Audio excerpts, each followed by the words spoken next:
director of the Office of Management and Budget in the Reagan administration, former congressman from Michigan, one of the nation's most respected and revered economists and economic thinkers.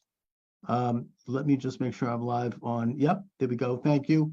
And he is the author of the new book, The Great Money Bubble: Protect Yourself from the Coming Inflation Storm. David, thanks for joining me. I'm very happy to be with you. And there is a big storm coming, that's for sure. We all sense it, and I think it's coming as soon as next year. But before we go there, I just want to ask you about a little anecdote that was sent to me by my math tutor. I'm studying math. In my old age, I'm getting another degree. Oh, good. And he said, and math is not my forte, so I have a tutor, and he said to me that when he graduated his math college, his degree, yeah, one of the anecdotes that was stated by his professor was that when you were the director of the Office of Management and Budget, you explained to President Reagan by using the back of a cocktail napkin in a bar how things were going to work by drawing a diagram, a graph. Yes, showing the upward curve associated with maintaining tax rates as they were, and how that would result in an increase in revenue in the long run. Is that how that went? Well, you know, there was a napkin, but it really wasn't drawn by myself. It was drawn by Art Laffer. That's why it's called the Laffer curve. Oh, and okay. He was basically right. Obviously, if you have government taxes at 80%, the economy is going to weaken because people are going to be not motivated to invest or save or work or, invent or make a new enterprise. So he was right about that. And he's also right that if you had zero rates, you wouldn't get any revenue. The problem was in between, nobody knew for sure where the trade-off would occur from lower growth due to high tax rates as opposed to lower revenue because you were lowering the rate. So that was the great debate of the 1980s. But unfortunately, it led to an easy view in the Republican ranks that all you have to do is cut taxes. The economy will take off like there's no tomorrow, boom and grow. That will make up for the revenue loss and we won't have a deficit problem. That just proved not to be true. The evidence for that is when I became budget director in 1981, the national debt was 1 trillion. Today it's 31 trillion. And Republicans have been in power almost all of the time during that 40-year period. And even during the Clinton era, they actually reduced the deficit quite substantially. So that is kind of part of the background here, which is to say that the great inflation that we're now beginning to experience, 40-year high right now, and it's getting worse, is not something that materialized out of the blue overnight. This thing has been gestating. This thing has been developing since the 1980s. And once we got into the big deficits, because Republicans didn't care and Democrats were big spenders anyway, we were saved only by the fact that the Fed was taken over by Alan Greenspan, and he started printing money like there was no tomorrow. Now, what happens when the Fed prints enormous amounts of new credit? Well, what it does is it sops up the debt being issued by the Treasury and keeps the market from suffering, a crowding out effect and higher interest rates from all that Treasury borrowing. The problem is you can't do that forever. Sooner or later, you're going to create so much excess liquidity, so much excess credit, so much speculation in the financial markets that you reach the peak of the bubble, which I think we're at right now, and the Fed is suddenly having to shift gears dramatically and begin to tighten monetary policy substantially. Now, what does that mean? It means just since March, interest rates have gone from essentially 0 to 4%. That's pretty fast in a short period of time. But that is just a beginning of what's going to be needed to wrestle this double-digit inflation that we have effectively to the ground. So then we have several decades where you had huge spending on the part of the Democrats. the Republicans kind of turned a blind eye to it mostly, although they use a lot of rhetoric. And the Right, Federal right. Reserve printing money, which basically means that they are loaning money to their member banks to then basically give people in the form of loans, or in many cases in the 1990s, in the form of social programs, like getting people into housing that maybe would not otherwise qualify. And that results in a weakening of the value of the dollar because you have more money on the market than the economy is producing. Also, the Federal Reserve is loaning money to the federal government itself at interest, and that interest is a large piece of the annual budget. So, Yes, so you have here a situation where there is too much money in the economy. We are paying interest to the bankers and investors who basically own the Federal Reserve System. And we have an enormous debt, and a lot of our taxes then go toward the maintenance of the debt rather than to actual services. But the practical result is that the value of the dollar for working people has been weakened because it's not a reflection of the actual value of production as it stands now. So that's what inflation is. So you're saying that we have reached a critical point where the inflated dollar is at that curve, right. on the cocktail napkin. It's sort of reached the moment of where it's no longer going to be sustainable. So the Federal Reserve is reversing course, and they're tightening the money supply. How does that hurt people? And because I know that's a painful, that we get the fact that inflation's painful for working people. When you go to the gas tank and you see that gas is like $5 a gallon, or when you buy the cost of hamburger. But how is the tightening of the interest Yeah. rates hurting people? Well, three ways. First of all, interest rates have gone up so much in a short period of time that is clearly going to have a big effect on the housing market. Mortgage rates, long-term 30-year mortgages were under 2% not that long ago, 2 years ago. In last week, they were over 7%. And so Wow. that there's been a huge boom in the housing market. A lot of people feel that their homes have appreciated substantially, and at least they have that asset.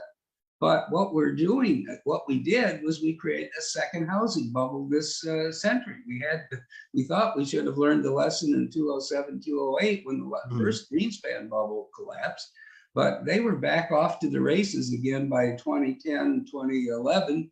And the Fed was printing money even more aggressively than previously. And if you look at the indices of housing prices, they returned to the 2007 peaks and then went way beyond it. So now we're going to have a pretty serious crash in housing values. Now that's going to affect a lot of people, even if you're not having to refinance, even if you're not in the market for the first time for a new mortgage. The value of your underlying asset is going to be reduced substantially. Now that's unfortunate, but it's also reality. The housing prices never should have been rising at 20% a year as they have been for the last couple of years.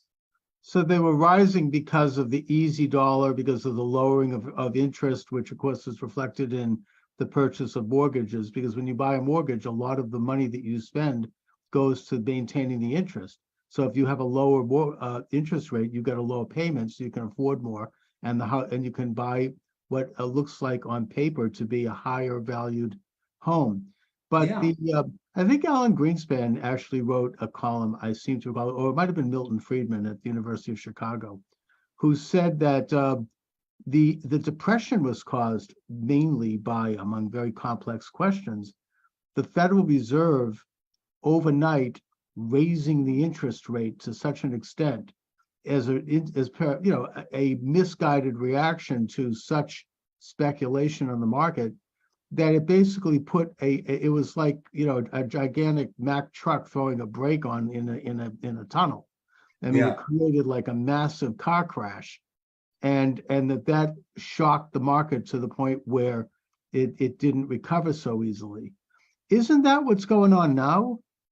Well, in some ways, yes, in some ways, no. The issue back with the 1930s and the Great Depression is that that formulation, which Friedman made, was only half the equation. In other words, he should have talked about the tremendous inflation of the mid 20s and late 20s that led to the kind of blow off top in the stock market in October 1929.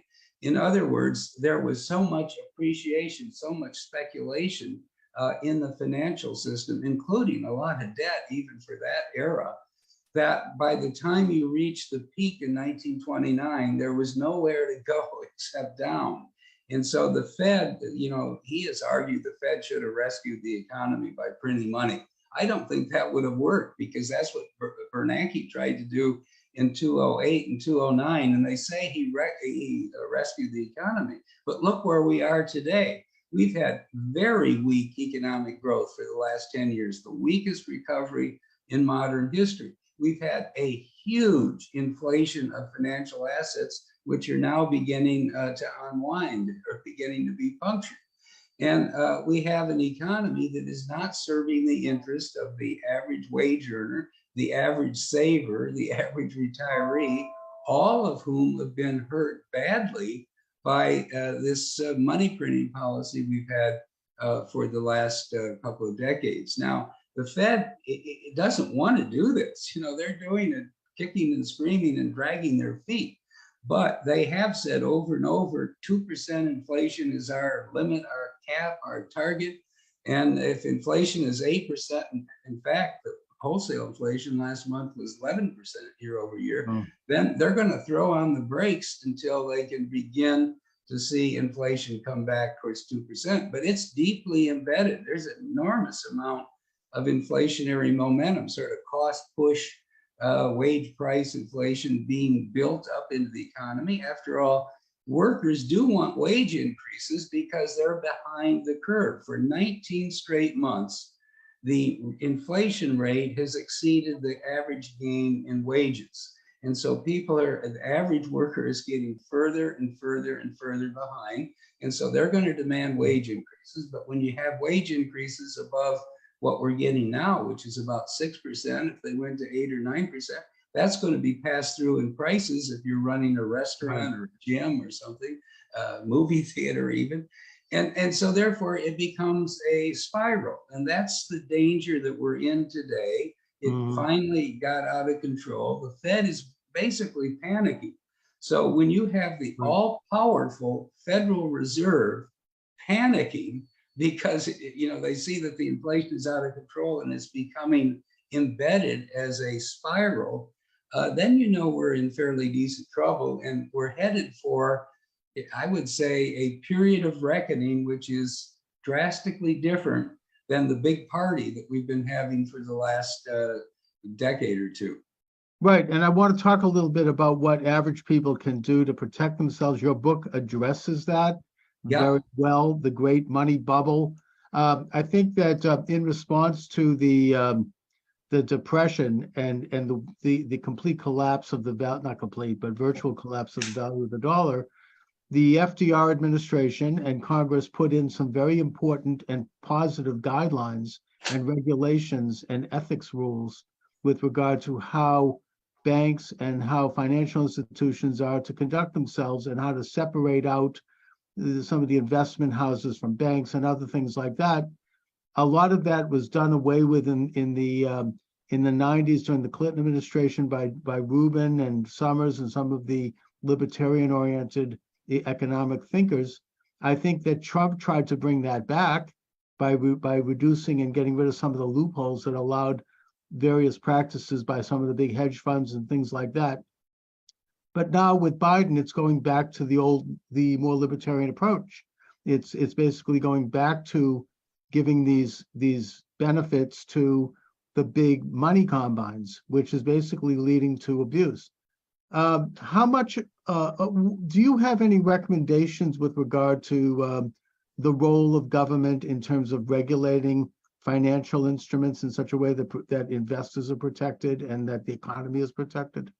Yeah, but I think you have to start at the root cause, and the root cause is the Federal Reserve and the massive amount of liquidity and credit it's injected into the economy. Now, I think there's some solutions to that, but I Yes. think people ought to be aware that we have been in kind of a fantasy world in terms of the relationship between what I would say the on-the-ground Main Street economy on the one hand, and the Wall Street inflated financial asset world on the other. And as a striking illustration or evidence of that, go back to the fall of 2008, when the crisis first hit. And from then until today, the nominal GDP, which is the Main Street economy, is up by 55%. Not very much to write home about, but it's increased by 55%. Then compare, that's the Main Street. Now look at Wall Street as embedded or embodied in the NASDAQ 100. It's up 1,250%. Okay, so during the same 13 years, Wall Street has increased 23 times faster than the Main Street economy. Well, that isn't sustainable. That isn't fair. It's created enormous windfalls to the 1% and the 5% that own most of the financial assets. So now getting back to the question, what do you do about that? You have to shut down the printing press. Okay, that's where it starts. You can try to regulate your way around financial bubbles, but let's not create more financial bubbles in the first place, because that's when all the mischief begins. After all, look at what's happened in the last week with FTX. Everybody thought a year ago or 3 years ago, this was the new greatest thing. Cryptocurrencies were going to be an alternative to, the manipulated fiat money printed by the Federal Reserve and other banks. But it ended up in such a speculative frenzy that the most grotesque kinds of fraud and manipulation occurred, such that within a 2-week period of time, an entity that people thought was worth 30 billion, or they claimed it was worth 30 billion, turned out to be zero. And if you've seen headlines today, the examiner who's been brought in to reorganize whatever's left of the mess is a veteran of this workout business. He was the guy who did Enron. Okay, so he knows what he's talking about. Right. He basically said, I have never seen such an out of control, undisciplined mess in my life, in terms of there were no financial controls, there was no transparency, bank accounts were not reconciled. It was just a huge speculative mess of the kind that you might see, in the back streets or something. And that's what, in the end of the day, that FTX bubble crash is a kind of microcosm. It's a poster child for what happens when you have the Fed policy of the type that we've had in the last few years. Right, and they of course were creating cryptocurrency, which is not regulated by anyone, the Fed or the federal government. Putting aside the fact that there is a growing political scandal associated with that, and the Democratic Party receiving huge sums of money to help them with the midterm elections, and kind of frankly, a laundering scheme regarding Ukraine. The actual aspect of the non-regulation of those funds hurts average people who think, who don't really know what they're investing in. And, you need to have, this is an area where the federal government or federal agencies need to be involved in helping to regulate financial instruments, because people can't possibly understand what's going on in these things. Yeah, well, I appreciate that point, but I think beyond that, you have to recognize that when it comes to a few regulators attempting to trace all the mischief and the fraud and the abuse and the excess leverage and the reckless risk-taking that can happen out in a financial world where there's tens of millions of players trying to get rich the easy way, that it's very difficult for the regulators to keep up if you're basically inflating the bubble at the kind of rate that has been happening over the last couple of years. So I would be happy as a starting point to get back to sound money.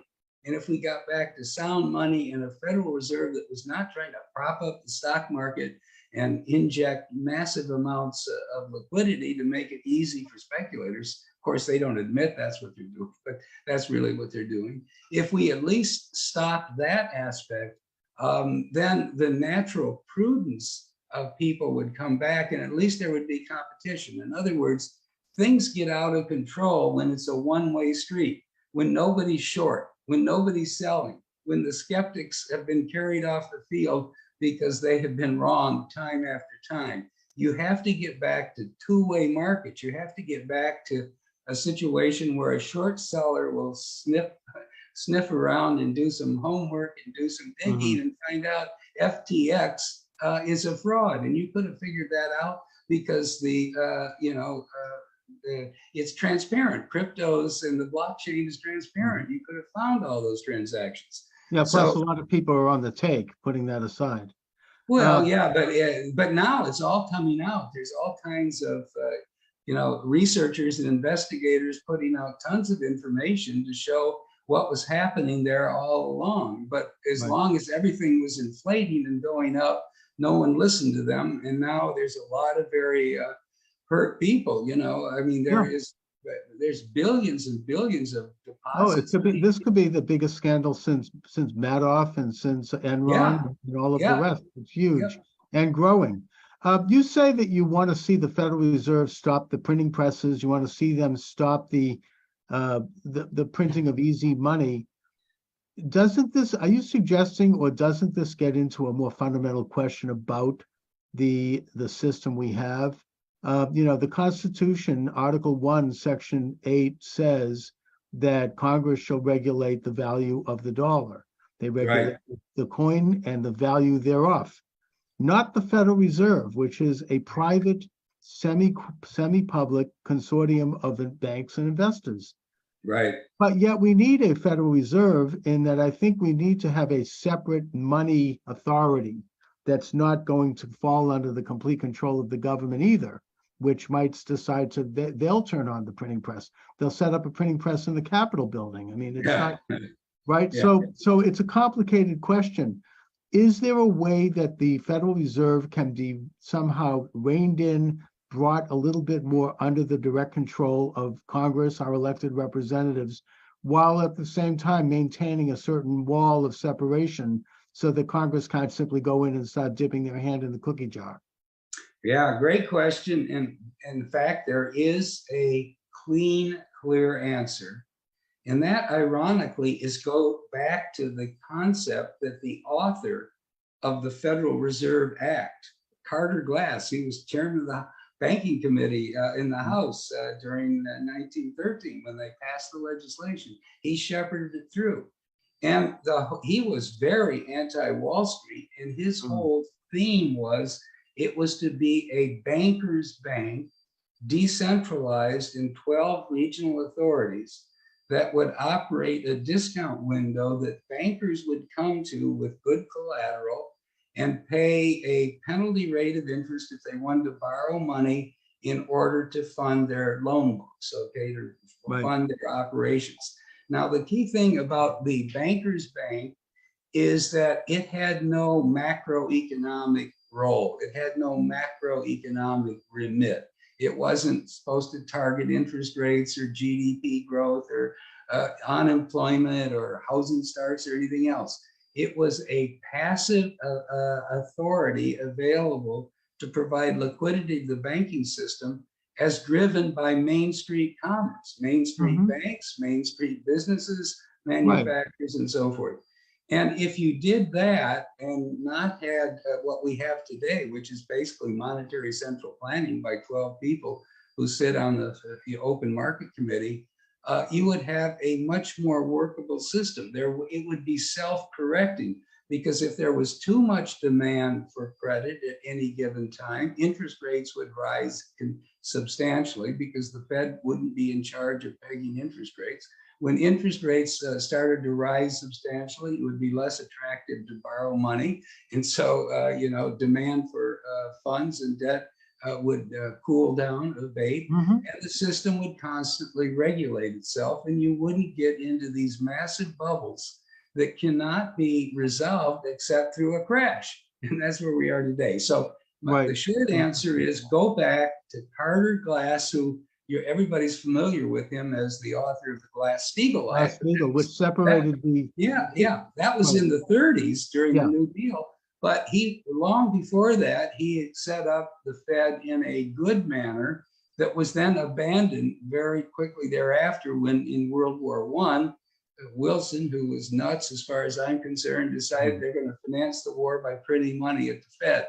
And that actually started, the Federal Reserve down the road of owning 31 billion. It became like a centralized, nationalized entity. And you're suggesting a decentralized bank, which the regional banks would be concomitant with the economies that they were operating in and the needs of those economies.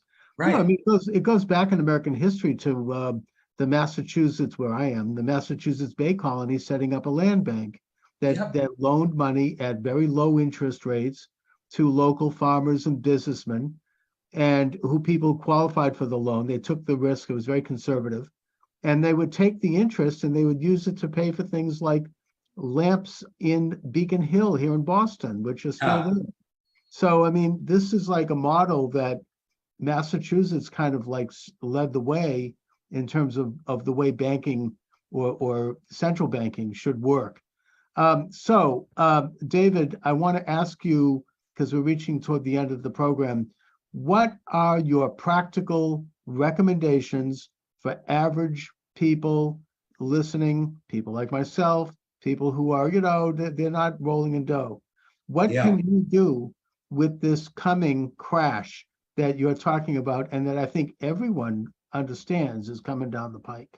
Well, the first thing is to recognize the circumstances we're in, that we're going to go through a huge change of direction, that after 30 years of constantly rising markets where, you could double, triple, quadruple your money if you pick the right stock or the right asset class or even the right crypto, that's all gone. And so therefore, the whole idea of your net worth, of your wealth, is actually a function of both your assets and your liabilities. Mm-hmm. And we're in the era now, we're in a new era where the focus has to be on liabilities, not on assets, because assets are not going to keep going up. They're going to actually deflate. I think we're going to have a big deflation of real estate assets, of stocks, and even longer term treasuries, unless you hold them to maturity, are going to drop in value as interest rates go up. Okay. So people need to focus on, how do I reduce my debt? Well, if you've got some real winners from the stock market that rode this bubble to the top, it would be a good time to liquefy those winners and pay down some debt. That's one thing to do. Okay. Second, if you developed a living standard based on rising financial asset returns, it would be a good time to start cutting back on spending a little bit and using the cash to pay down debt. After all, reducing the liabilities will raise net worth as effectively as appreciating the assets. And we're not in an environment now where asset appreciation is, for the most part, a very available opportunity. Now, the other thing you can do is hedge. And I talk in there about the one thing that I think will ride out the storm, this inflationary storm and this big correction that's coming, is gold, because gold is the original money. Yes. And it was abandoned by Nixon in 1971, and it's a whole complicated, arcane story about how you really want something, some hard asset backing your financial system. But in any event, I think it's very likely that gold will hold its value and most likely appreciate considerably as we get into this deeper and deeper and more difficult storm. So those are the things: reduce liabilities, reduce spending, hedge your portfolio. There's obviously more to it, but those are the headlines. Okay, excellent. David A. Stockman is my guest. The book is The Great Money Bubble: Protect Yourself from the Coming Inflation Storm. David, where can people get your excellent book? The quickest way to get it is on Amazon. It's readily available. I think you can get it delivered right away. That's the short answer. Okay. Is there any website you'd like to mention? Yeah, I do publish a daily newsletter that covers all of these topics on a current basis based on, developments as they occur day to day, week to week. It's called David Stockman's Contra Corner. And you can Google David Stockman's Contra Corner and click on to how you sign up. And what do you think about the Republicans taking over Congress in January? Well, my 2 or 3 votes is better than not taking over, but Okay. it's going to be like paralysis on steroids for the next 2 years, Okay. which in some ways is a good thing. If Washington is not doing anything, at least we're not worse off. That's right. It's always good news. Exactly. Yeah. Yeah. All right, David, listen, it's been an honor and a pleasure. Thank you so much for joining me. Thank you. Glad to be with you.